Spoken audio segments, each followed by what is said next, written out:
This is Supported Sexy, episode 20 with career and life coach Victoria Geller. Welcome to the Supported Sexy podcast. I'm your host, Elayne Fluker, entrepreneur, author, producer, and founder of Chic Rebellion Media. 5 days a week, Monday through Friday, I talk to women entrepreneurs who share their journeys and the true stories of their wins and their lessons, and give you insight and inspiration to take your business and your life to the next level. Here we go.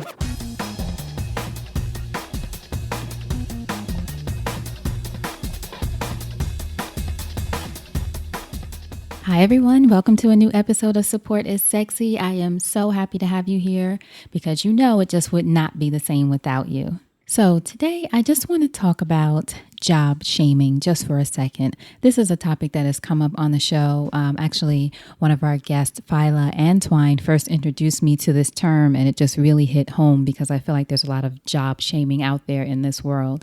And though Support is Sexy is a show that celebrates the stories of women entrepreneurs, leaders, and creatives, what we don't do is job shaming, because we're all at different points in our journeys to become entrepreneurs or to find a way where we can, spend more time creating and doing the things that we love. But what that looks like for each of us is going to be different. For some of us, it's focusing on your business full time. For some of us, it's consulting on the side while building the business.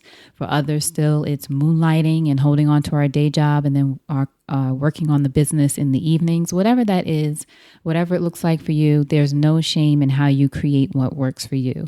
So our guest today, career and personal development coach Victoria Geller, is going to talk about all of this, getting your career and your business to meet, sometimes bringing your business into the career or a job that you have. There's all kinds of ways that this can work, and there's ways to find the sweet spot.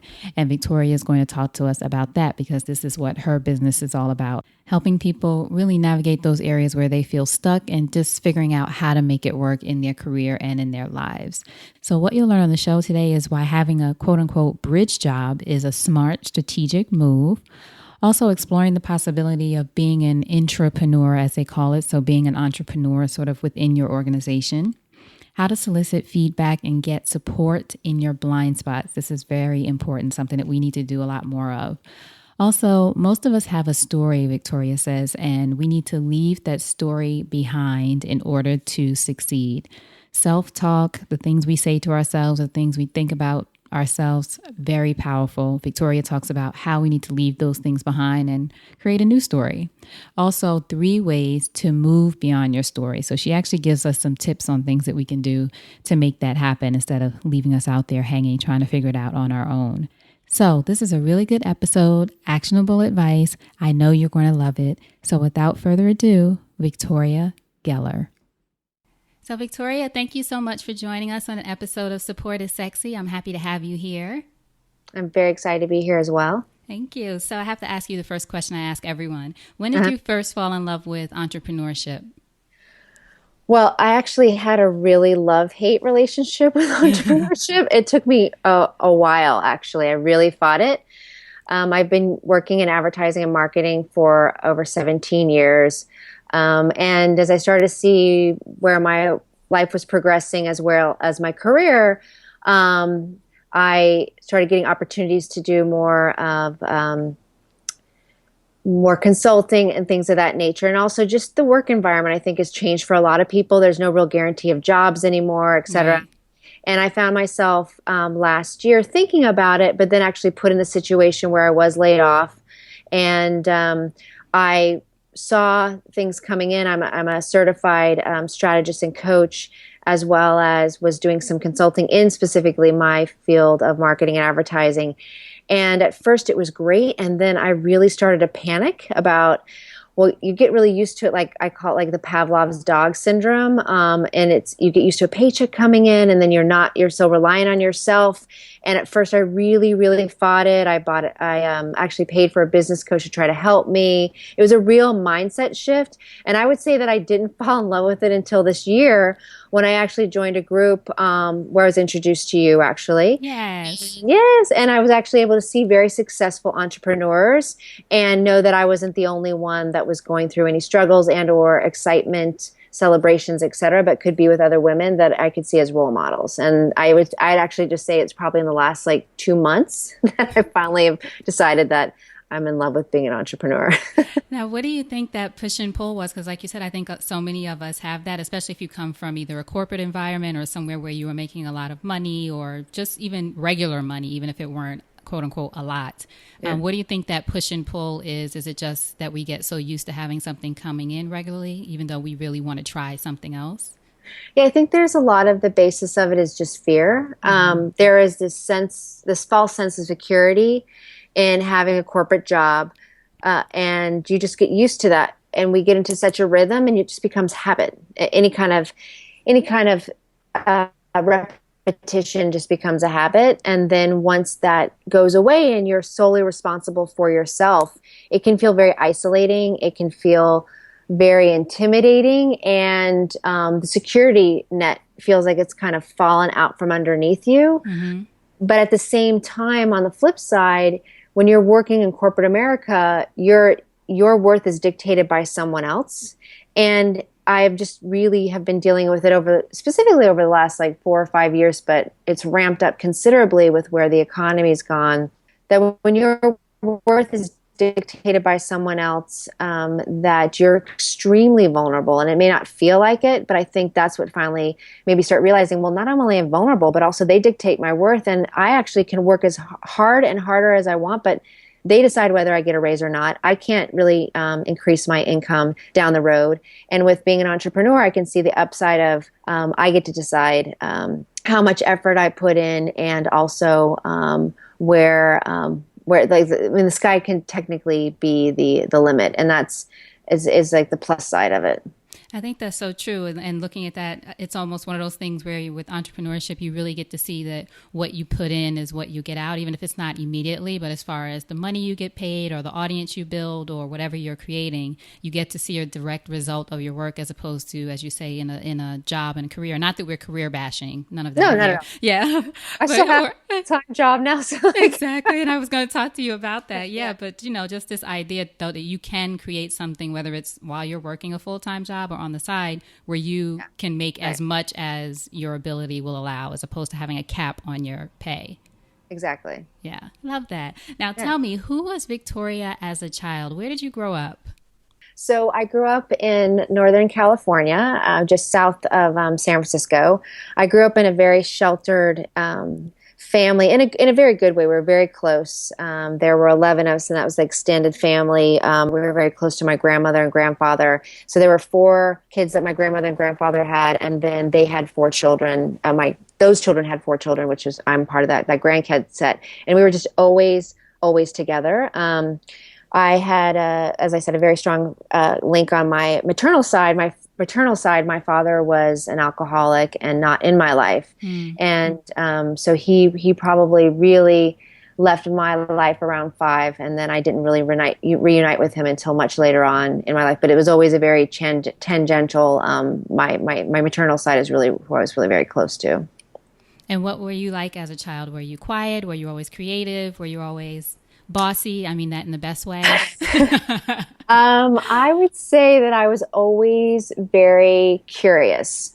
Curious has been an adjective that I would describe. Also very resilient.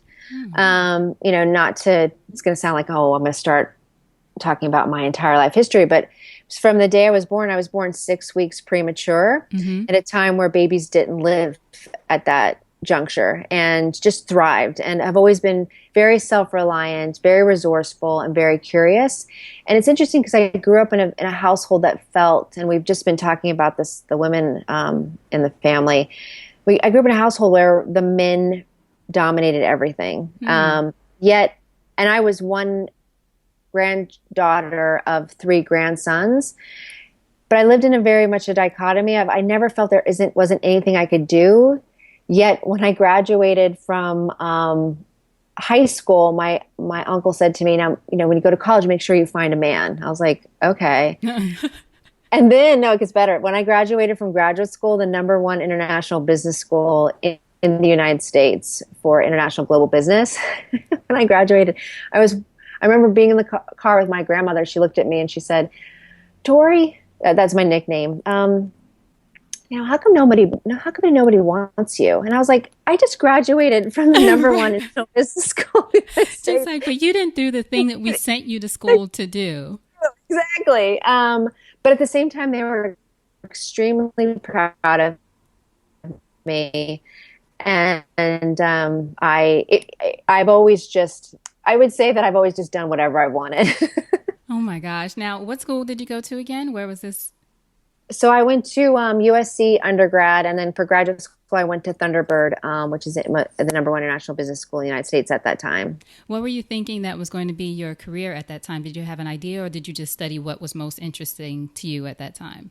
Oh, well, you're gonna laugh. So my undergrad degree was international relations, and the reason I chose that was because the professor was really hot. Nice. Yeah, Yes. yeah, he was really hot. And then it turns out it ended up being the number three international relations school in the United States. I had no So you idea. got lucky. Yeah, That totally. happens. Yeah, and then when I went to graduate school, I decided that I was living in DC. I lived there for about 3 years, from 23 to 26, and I just was really shocked by how many kids my age were making political and legislative decisions for their congressmen. Mm. And DC, you either had to like be in a cause or out of a cause. And at that point, I really didn't feel passionate about one way or the other, and decided to go back to graduate school as a conduit to moving me out from being more of a leadership assistant to another career. But I really didn't know what that was. Hmm. But I knew that I loved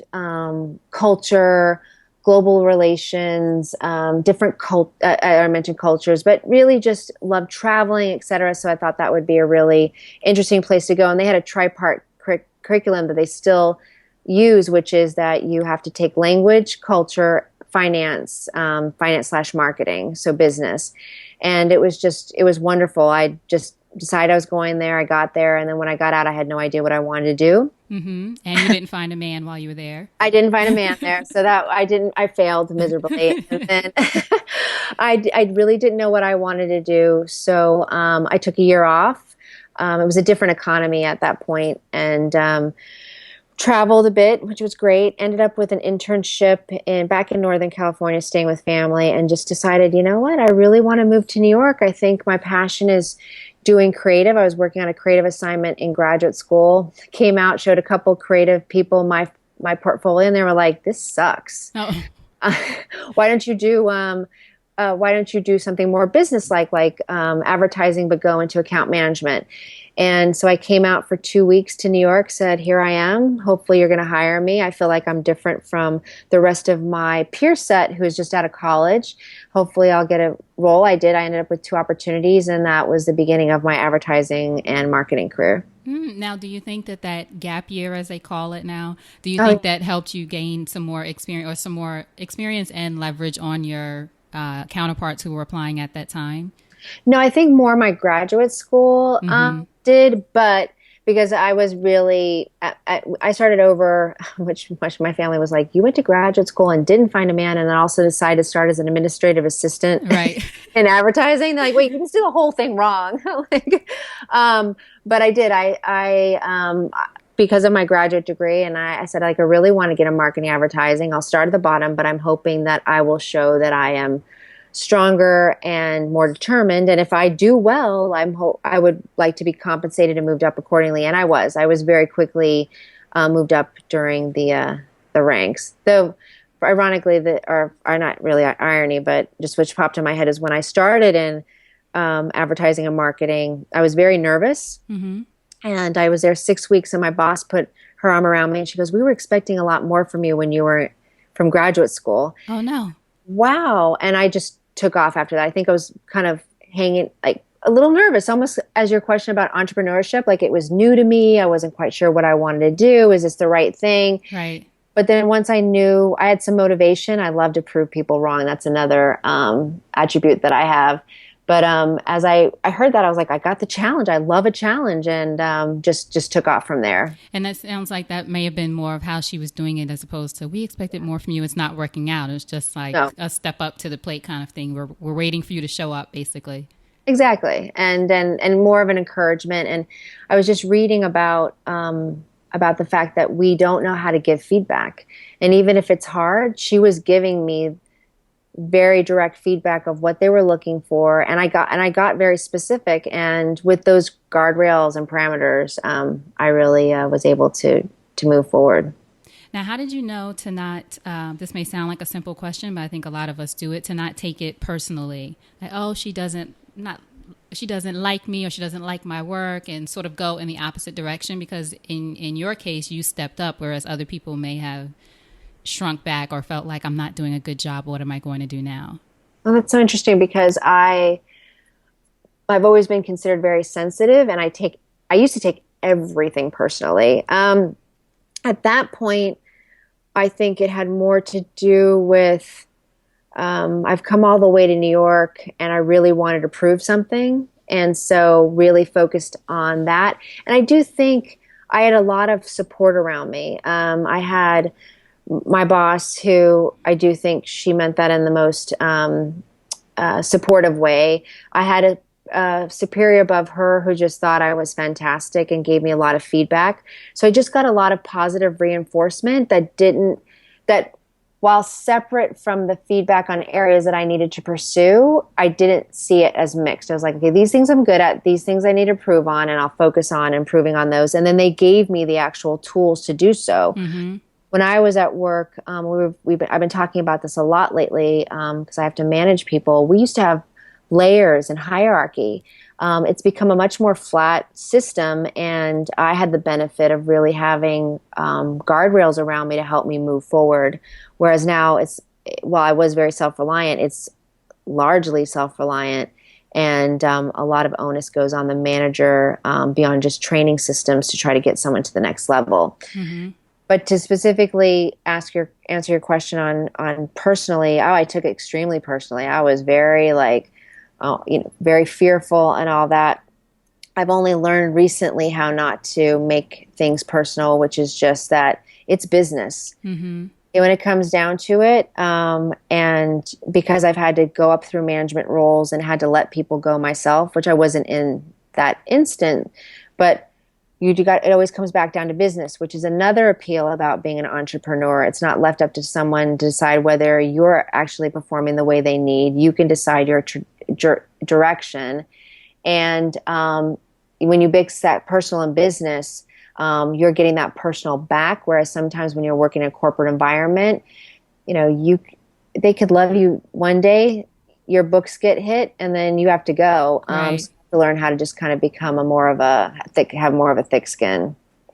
Now, is it important to ask for feedback throughout the process of whatever anyone's doing, whether that's a career or having a business? I know one of the things that I'm trying to put more into practice is soliciting feedback from customers or the audience of, what are you looking for? What's working for you? What isn't? That kind of thing. Do you think that's important for us to do just overall? I absolutely think it's part of actually my coaching program. So while I have what I technically call, and I've coined I haven't coined it, Barbara Stanley coined this, which is a bridge job. Like, I have my day-to-day job, advertising and marketing. I'm looking to bring that back maybe down to 3 or 4 days a week. And then, because someone inspired me to do that. Mm-hmm. When I want to be able to bring that to 3 or 4 days a week so that I can build my other coaching business. And what I've learned in my marketing advertising, which I applied to my career and life transformation coaching and strategy work, is that you have to ask for input. We have such blind spots.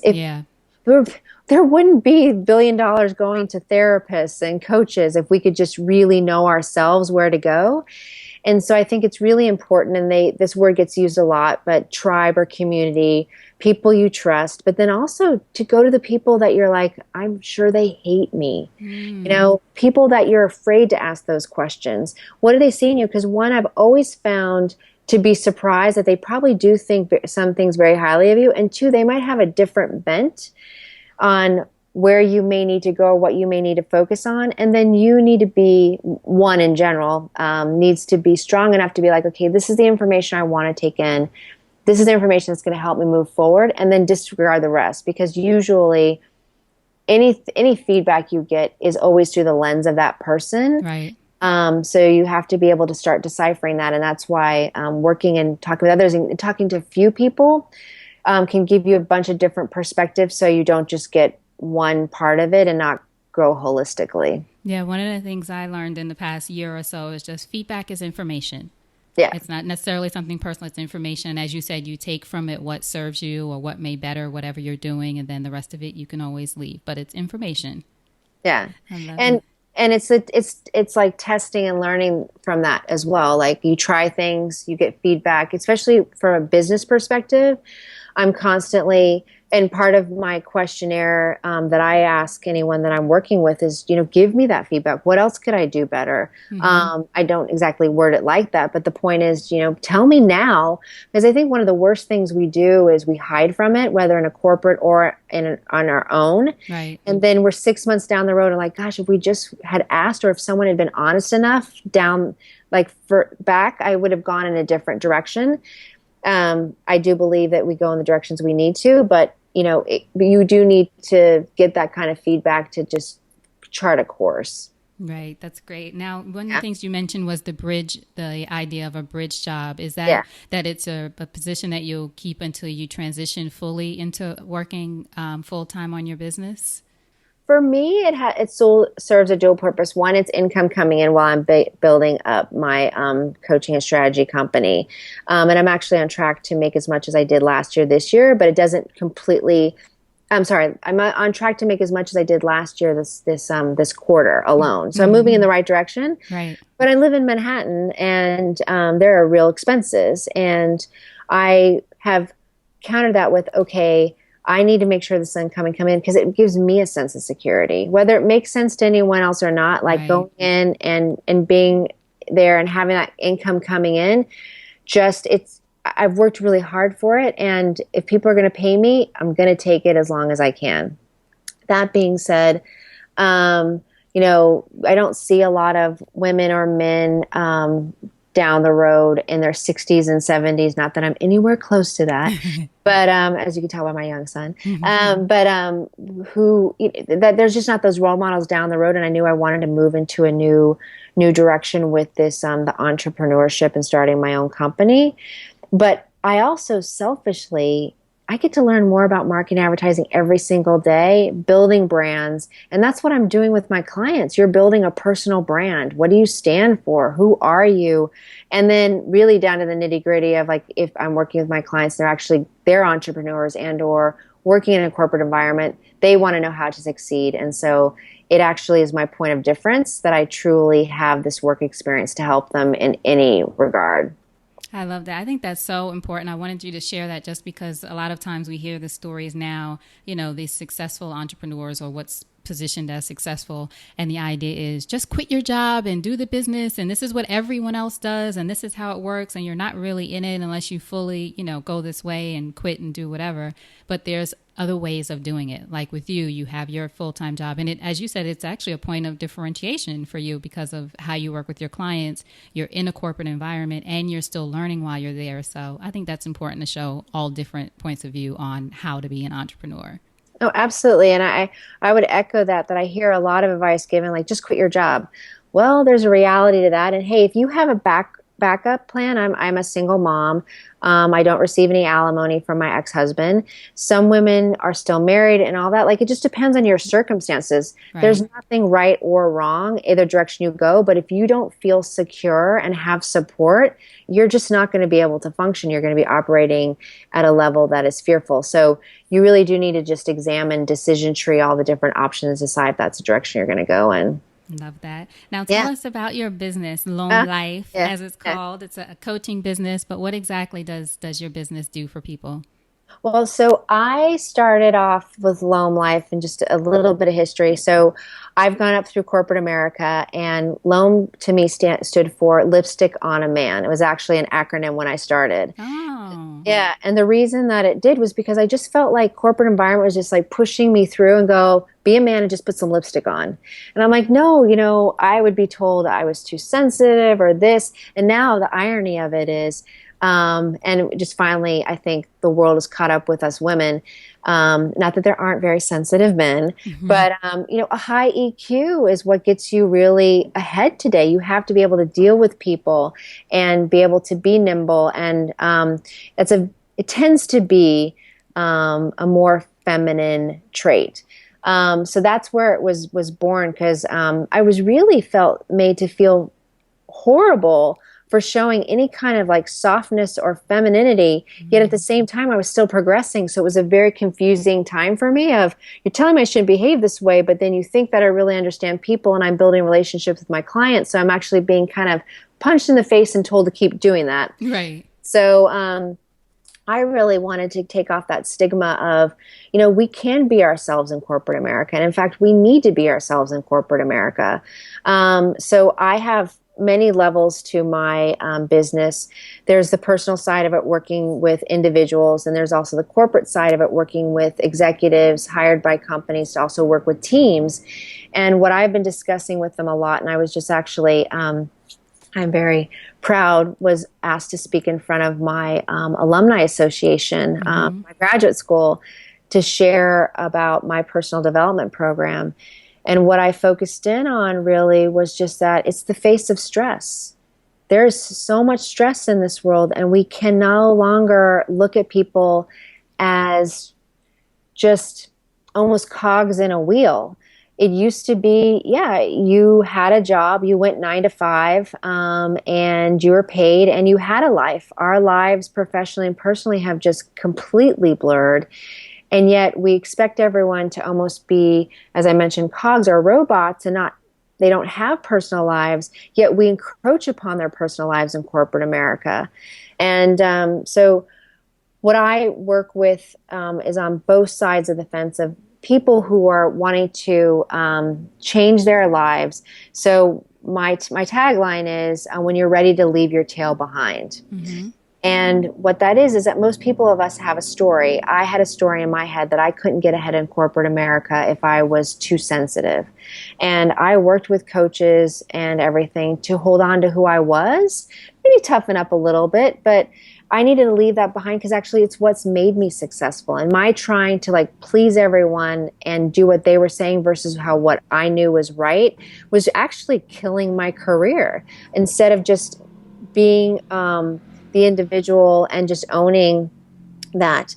So then what I've been doing very successfully in both a corporate and on a personal development level is working with people so what is your tail? What tail are you carrying around that really doesn't serve you anymore? Meaning your story. Your story specifically, yes. So yes, that whole acronym is when you're ready to leave that whole tagline is when you're ready to leave your tail behind, is that story. The story that you carry around that just no longer serves you.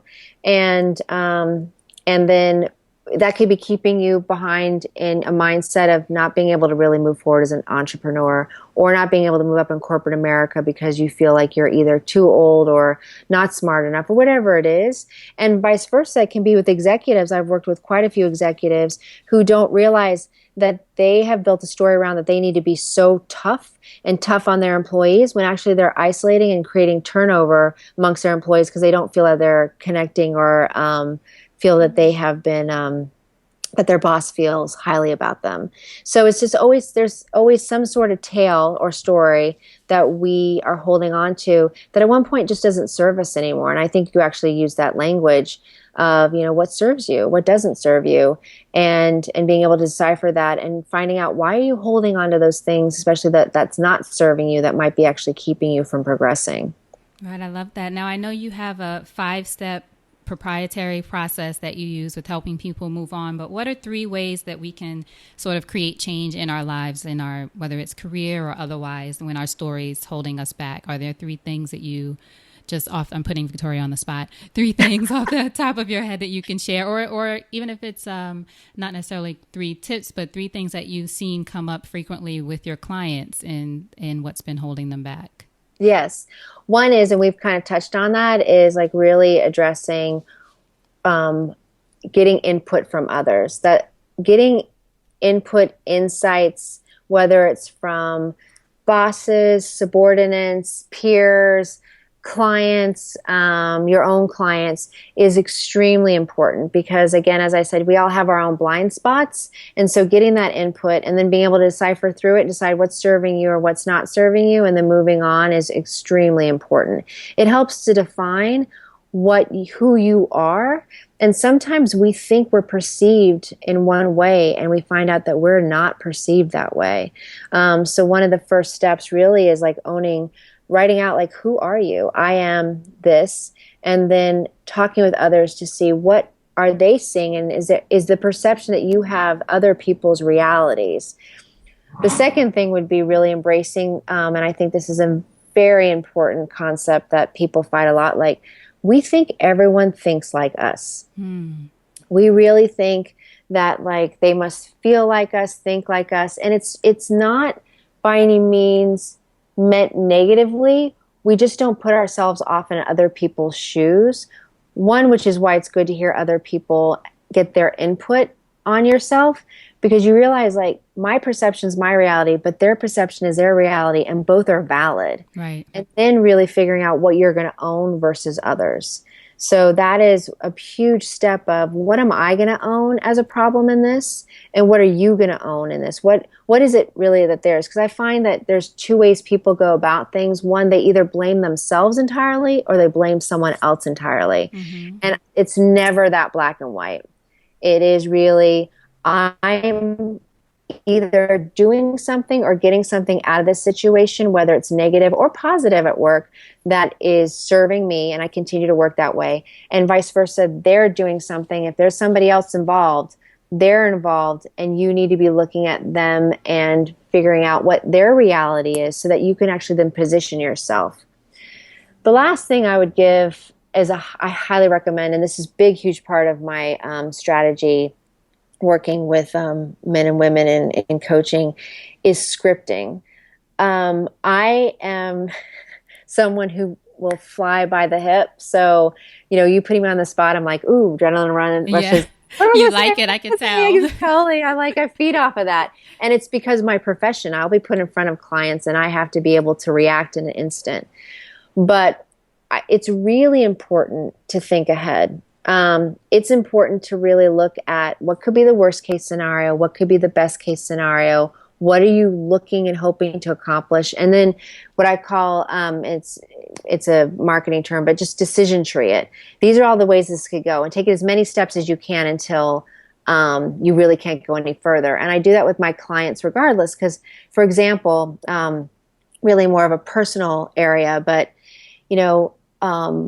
women who are like, I'm afraid I'm going to lose my job. Okay, well then let's go in that direction. What happens if you lose that job? Or men.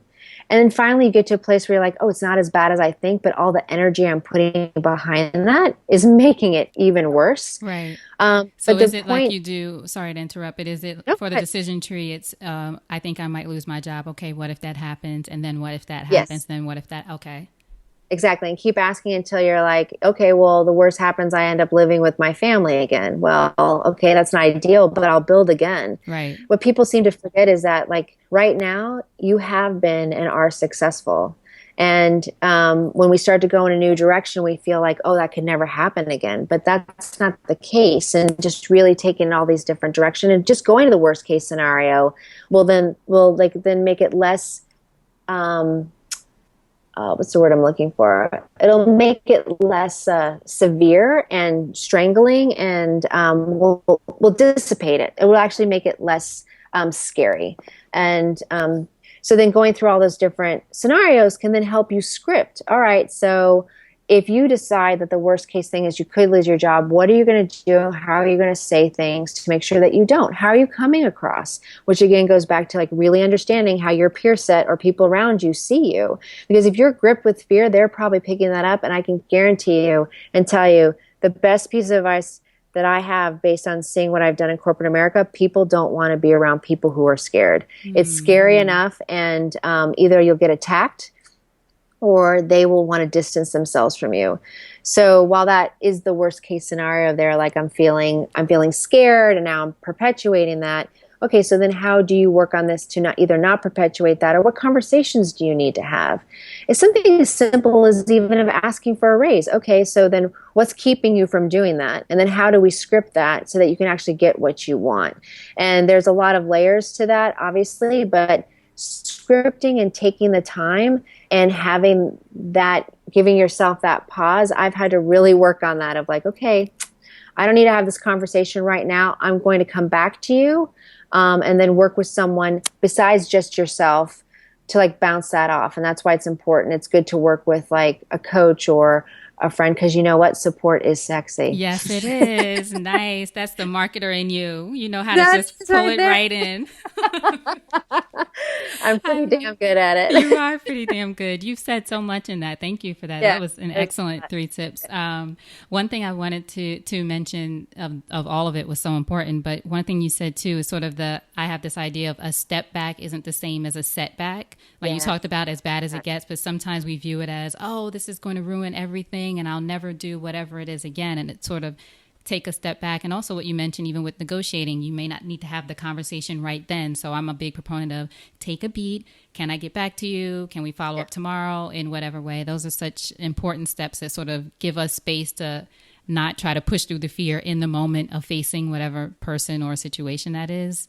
You have time to get yourself together. No, absolutely. And one thing that I teach people, and there's a whole aspect of interpersonal development around neuroscience. When you're in fear base, you're basically acting like a reptile.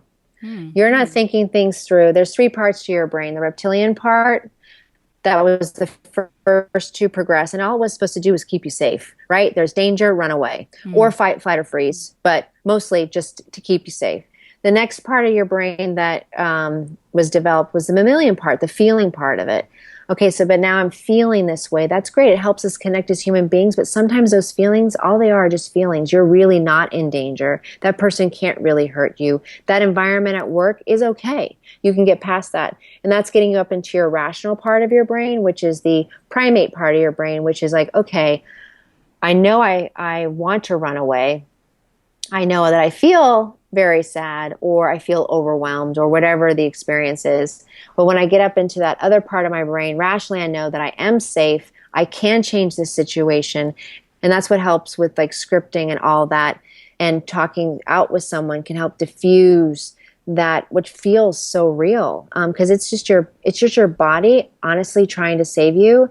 And that's a lot of the conversation of like, you don't have to feel bad or make yourself feel bad that you're feeling that way. It's just understanding that like's not serving you in the moment anymore, and coming back with a much more tethered response. And who wants to act like a reptile? That's what I like tell my clients. Like, do you want to be looking around like a reptile? I know. Do you No, want to be a you need to take snake? a beat. No. Yeah, Right. you gotta take a break, take a beat, and come back to it, because they're going to be there. It doesn't have Right. to be decided in the moment. So is the goal then for us to operate from, especially in those situations, from our rational part of our brain? Yeah. And it's taking you through your steps. Like if you're confronted with something at work or in your personal life, you're going to want to respond to save yourself. But you're really not in danger unless you truly are in a dangerous situation. Right. But most of the time, honestly, we're really not. So then we just take a breath and then take yourself up through that kind of brain part of your brain of like, okay, I want to run away, but I don't need to. Why am I doing that? Oh, I'm feeling really nervous right now. Okay, that's completely normal for feeling nervous in this particular situation. Now, why don't I, until I can get myself and my nervous system down, just say, you know what, to your point, I'd really just like to take this away and come back to you with a response. I really need to process this. And no human being in their right mind, unless they truly are trying to attack you, is going to be like, no, I need a response now. Like, no, Right. of course. Right. And that's what we just we start to train ourselves, especially working with coaches, of how do you stop yourself from instantly reacting in the moment and taking better care of yourself.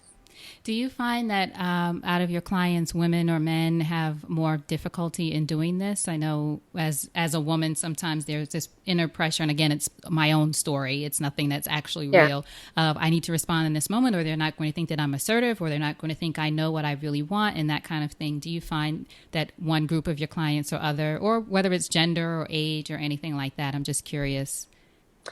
I think I don't find it prevalent in one or the other. I think that the way they react is a little bit different. Men will tend to get very aggressive. It's just that when men are stressed out with cortisol running through their system, the testosterone also takes off and they're becoming very aggressive. So they need to find ways to calm themselves down a little bit more. And it's actually bringing them up into that feeling part of like getting more in touch with that EQ part of themselves. Now, the EQ is the emotional part. Yes, the our emotional quotient, instead of just relying on our IQ. So and getting them to realize that it's okay that they're not really in danger as well. Women tend to so giving them ability to say some things like, okay, I'm feeling really overwhelmed right now. I'm going to come back to this in a way that they feel still makes them sound like men, because that's what it comes down to. They're like, look, I just want to sound like a man. That's okay. Women, on the other hand, we've been made so bad to feel about crying in work, and finding different things of like, yes, if you can control it, but honestly, an emotional reaction at work is not a problem. Really? That's funny. I'm one of those people who never, I don't think ever has let anyone see me cry at work. Like, if you have to go into the bathroom and cry, you do what you need to do. Yeah, so I actually now will say to men specifically, or women who are, if you're in a confrontation situation, you just need that release, and it just happens. Like, yes, you don't want to be crying all the time at work, right? But it's happened before, and this guy was like, "Are you okay?" Like in a very condescending kind of like, "Oh, oh, there's God, a she's woman, crying. She's crying," and I was like, "Let me be clear. I'm not crying because I'm sad. I'm crying because I'm fucking pissed off." Right. And he was like, "Oh." And I'm like, why don't you let me just calm down a little bit, and I'm going to come back to you. And I did. I took myself out of the situation, and I came back and I gave my argument, and he was like, oh, okay. It was a very rational argument, but I think there's more room now for people to understand that emotions do come up, because quite honestly, if we're really looking at the work environment, even in our personal lives too, there's so much violence going on in the workplace. Yeah. People are missing work. They're not coming in. $200 to $300 billion is spent on mental health issues and stress-related issues caused by work. There is a new dialogue and discourse that needs to come up. And if we aren't honest, and I'm actually going this through my current company, if we aren't honest about how it's impacting us as men and women, as individuals, and how it's truly impacting us individually, we can't change the dialogue. And if we're going to hide that it actually, whatever just happened is either that damaging or that celebratory, we have to be able to look at the whole human being and look at it holistically, because people are burning out. And the new generation that's coming through, the millennials, that's coming up through the ranks, they're actually just quitting their jobs and going back home. I mean, that's a broad swath of and I love millennials. I'm just barely out of the millennial. Yeah, right. Yeah, me too. Me too. Yeah. But we're not dealing with that. No, it's true, though. Face of stress, and if we're not going to start looking at people holistically, and it goes back to what we were originally talking about, like there's a blur of professional and personal, and if we're expecting more out of them, we have to deal with people's humans and let them have their human reactions, because it builds up, and then all of a sudden you're having people going postal and all those horrible things that are happening at work. I literally on Friday watched these two women scream at each other about the position of their desk. And I was like, guys, this has nothing to do with the desks. I know you're stressed out. Let's talk about it. Wow. Now, there was a situation, I know I've had these situations where I've felt either sick about a job that I had to go to years ago, physically ill, or I suffer from migraines, or I have a terrible headache. And I know that it's not just about one of those things that occurs, it's because of the job. And I know you have shared, there have been times where you felt not necessarily about the job that you're in, but just overwhelmed by things and feeling ill or having whatever kind of issues. How do we know when it's time to say, okay, something's wrong. I need a minute or more than a minute. I need help. I need support. I need to talk to someone. Because I think that's another part of it is so many of us try to keep, I know I'm guilty of this, keep going, keep going, keep going. I'll make it through this, push, push, push.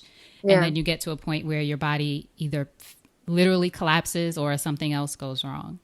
Yeah. I think there's two sides to that. And that's why, like with my program too, I look at working with individuals as well as corporations. One, I think we need managers that are able to like suss out when someone's at that breaking point. Whether it's managers, HR people, whomever, but I'll share quickly that when I was at a couple of jobs previous, a man came to me and you could just tell. I could just tell because I had been to that kind of breaking point too. And I'm like, look, you need to take a break. And he was like, no, I'm going to get through this. I'm like, no, you literally, this is not good. Like this could really permanently affect your ability to, one, retain a job, and two, your mental health and your mental being. And we don't talk a lot about that in the workplace. And he was embarrassed, but he took my advice and took time off. Came back, and he was one of our biggest performers. He just needed a break, and he couldn't do it for himself. Right. And he asked me how I knew what was going on. I'm like, could I have been there? And you know what? No one helped me. I ended up not sleeping for days, and my body just shut itself down. I literally had to take time off, and it was my son who I credit a lot to. He was just like, Mommy, you need some help. And I said to this man, I'm like, I came back to work after taking 5 days off and needing to take a real break. People didn't ask me where I was. I knew they knew something was wrong, right? But it was just kind of this like shunned, let's not talk about it, go back to work kind of thing. I asked him, and he asked me what he could, do. And I'm like, look, just pay it forward. You see someone, we see it all the time. We see people and we just kind of turn our eyes, like, help that person. Right. So I think from a corporation, we need to start talking about, again, like the holistic human being, and training managers to say, okay, this person needs a break and needs that kind of help, because it costs, for every dollar that it costs to recruit someone to replace someone who just needs just the time off, it would take 7 cents to just get them some support. And they're really high earners. I bring in millions of dollars. If I had that support, I could have been back at the workforce selfishly for the company, which I'm not advocating. But if you look at it from a business perspective, right, I could have been back in the workforce making them more money if they just supported me. Right. From a bottom line perspective for corporations, it's what they care about. Yeah. And then from a personal perspective, you just really need to be in tune with yourself. If you're getting headaches, and I'm seeing it at work, I'm like, people are getting migraines. I swear to God, this woman has started molting at work. I'm like, your skin is starting to break out. You're not happy. If you're crying, if you're getting angry, like breaking out in hives. Yeah. That personal part, like that primal, and then also the more like lizard part of your reptilian part of your brain, and then your mammalian part. If you're feeling constant anxiety, there is like something that needs to change. Also, just from like, it doesn't even have to be anxiety. It could be, I'm bored, I feel stuck. Like, you're not feeling life there. Then that also is a sign. And we need to be more in tune as human beings of ourselves, and or ask others. Again, it goes back to like, hey, I've been feeling off. Have you noticed that? It's amazing. People will finally speak up and go, yes, actually, I have noticed that you're a little bit more off, to give us permission. Yeah, because creating the space for that feedback. Yeah, exactly. Totally. That's great. Now, what's the greatest lesson having your business has taught you about yourself as a woman? How powerful I am. I went through and I love self-development and personal development. I'm bringing it on both levels, but I was just really surprised about like my power, and also the mindset. Like once you put your mind towards something, things happen. Honestly, like here I am. I'm speaking here on your podcast. Yeah. I've been in front of my alumni association, who I put someone else up first for that presentation, and she couldn't do it. And I was like, why am I not putting myself up? What about me? Exactly. And then just realizing like how powerful we can be if we just move forward. And I think one of the most impactful things I've noticed over the last months, and it's become my mantra, has just been like, act as if I have nothing to lose, because we really don't.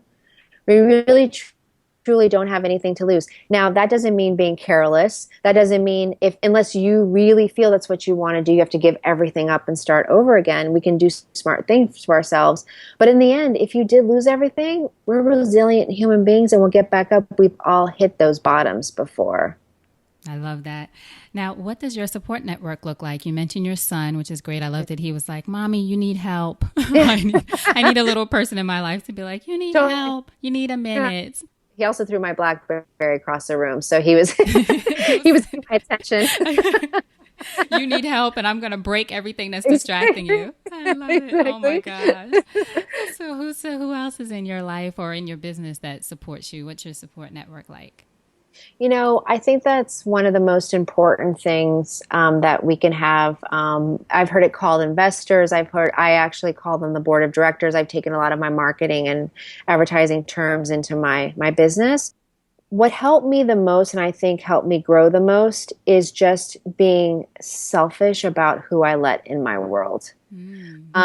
I'm an extrovert by nature, and I like people around. Sometimes I kind of need to shut it down, but overall I'm very trusting. Mm-hmm. And I learned the hard way some places and sometimes that you just can't trust everyone. Not everyone's always going to have your best interest at heart.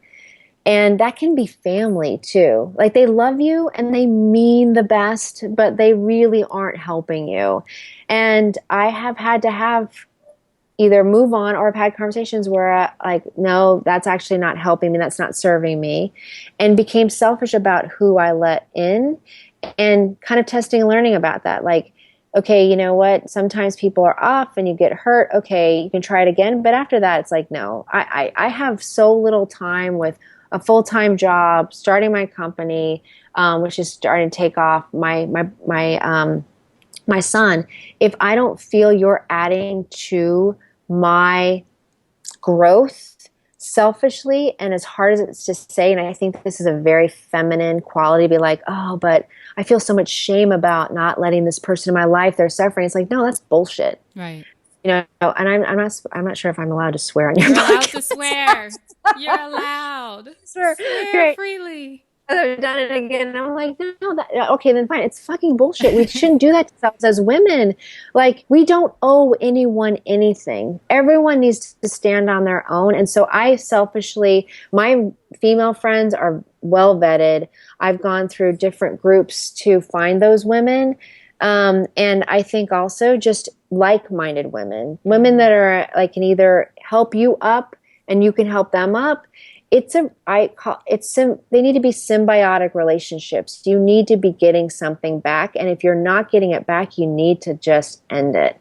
So I have some very close girlfriends who I'll call on. My mom and my relationship has changed dramatically. If she listens to this, there was nothing wrong with our relationship, mother, before. But now she's not forcing you to get a man anymore. Yeah. And it's just more of letting her be her and me being me, and then just clearly defining boundaries. So Victoria, tell us what's next for you. What are you most excited about today for yourself or for your business? Well, it's kind of funny. It's like whole conversations come full circle because I'm really most excited about where I'm taking my business and being a serial entrepreneur.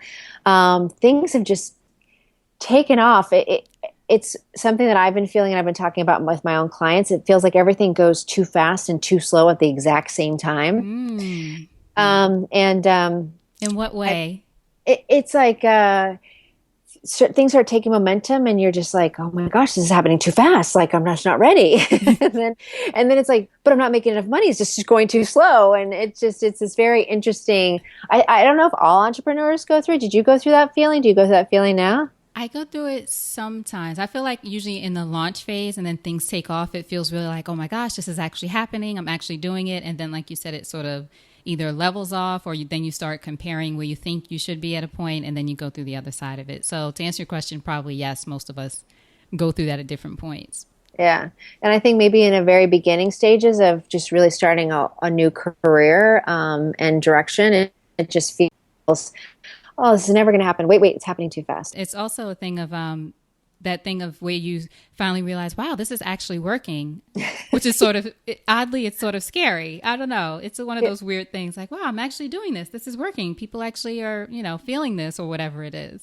Oh yeah, and the clients and everything has just been taking off, and so I really started this year off knowing that this is a direction I wanted to be in. I needed to be around other men and women, specifically women, that were on kind of the same path, even if it was divergent. And I've been able to grow that. And the people that I've met, the experiences that I've had, the way I've put myself out there, I think where I'm really excited about, one, is just how much more great stuff is going to happen. Literally, I had a vision 2 years ago about my company being like, when you leave your tail behind, again, as you said, the whole plan, the story. I literally have a 6-foot tail that I had made to demonstrate, they can be cumbersome and all that. And I wore that. I wore that in front of men and women in a very prestigious club in Manhattan. And I almost left. I was like, I should just leave. This is crazy. I can't believe I do that. And I had to talk myself down. And I'm like, no,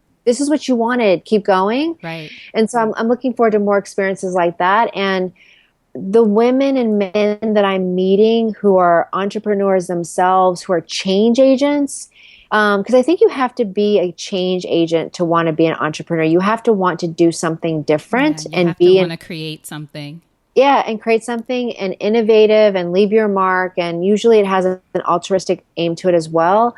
I've just been so impressed, and it's just the opportunities. I don't even know still what's coming. I'm just enjoying it, and I've been approached at so many different levels. It's fantastic. So I'm looking forward to just what's coming. I know, yeah. I'm so happy for you. It's such a great space to be in. That's the fun time where you don't know what's coming. You're excited about it, maybe a little nervous, but it's all flowing. Exactly. I love that. Yeah. And I've worked hard enough to get here, so I'm glad. Right. And that's the thing too, being able to celebrate, like, I worked for it. This isn't a favor. It might be a little bit of grace, but it's not a favor. Yeah. You worked for it. That's awesome. Now, if you think over your life and your career and you had a chance to thank only one person whose support was critical to you personally or professionally, who would that be and what would you say?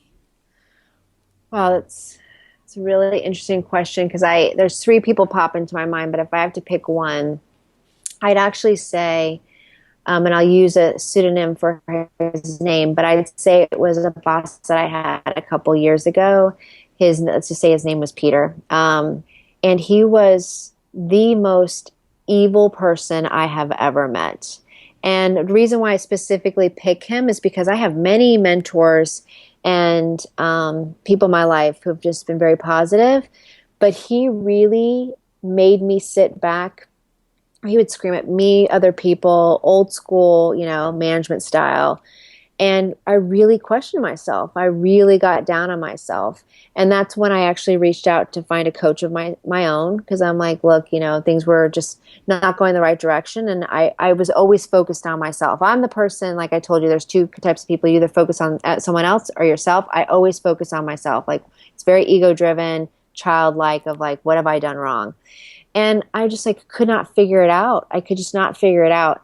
And I just thank him because he was, in his own way, he was trying to help me. And I look back on that now and I have such peace about that. And when I was going through, it was horrible, but it truly defined where I am right now. I'm like, I will not sit by in corporations or in my career, personal life, and just watch injustice like that. And if I'm not going to speak up, who else will?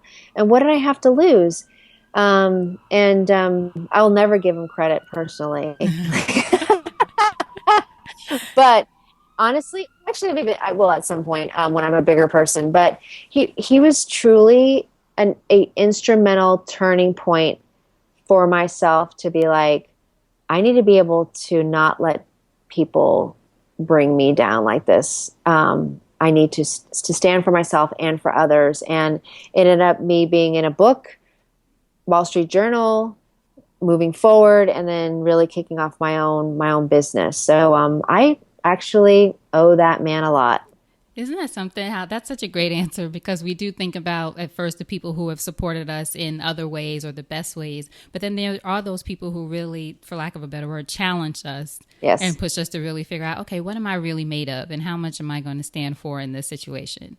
exactly. I love that. Now, Yeah. what is a way that we can support you? Tell us, tell us, tell us. I'll have links so everyone can find out about LOAMLife and more about Yeah. you and all that good stuff. But is there anything you want to let us know about? Yeah. Well, I'm actually going to be starting my own free calls in a couple months. So the best way actually to support me is to go to www.loamlife.com. That's LOAMLIFE.com, which I know you're going to give a link. Mm-hmm. Sign up for my newsletter. I've been doing mostly of my business has been built through word of mouth. And referrals, which have been fantastic. But now I'm really going to be moving in the direction of doing my own blog, newsletters, etc. And my fall is going to be consisting of being on more podcasts, etc.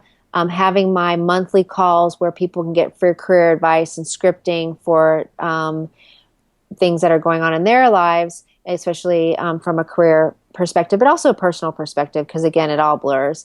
And then I'll be also kicking off in the beginning of the year an in-person career boost day where I'm going to bring experts from different disciplines and capabilities to help men and women really take their career to the next level. So it's all kicking off. It's all becoming bigger and better. And I think the best way to support me is just go to my.com and then contact me. And if you're looking for a career or life strategist and or know someone else's, keep me in the back of your mind and recommend me. I promise I won't disappoint. I love it. Now, the call, is that going to be a weekly call, did you say, or a monthly call, or you're figuring it out right now? It's going to be a monthly call. It'll be the last third or last Monday of every month. Okay. And So if we sign up for your newsletter, you'll let us you'll get know. all the information. Yeah. Yeah. Perfect. I love that. So last thing, first of all, thank you so much for being here. And we had some technical difficulties, everyone, and Victoria has been very gracious through all of that. So thank you for that. But last thing, I wanted to ask you a parting piece of advice that you have for us. My parting piece of advice would be, if you're hearing yourself say something negative and you wouldn't let someone else talk about themselves that way, why would you let yourself talk about yourself that way? I find that a lot of what I end up coaching on and helping people through is just breaking through that negativity and being aware of it. And sometimes it's really hard. I mean, as I mentioned, my son had to really come in and be like, okay, you need to take care of yourself. And a lot of that was just the way I was looking at myself. But now I've taught myself and been helping others really like speak positively about themselves. And if you can't do it for yourself, then do it because you care about someone and you wouldn't want them to talk about them that way. And enlist someone to help you. Whether it's you do actually work with a coach or a manager or a friend.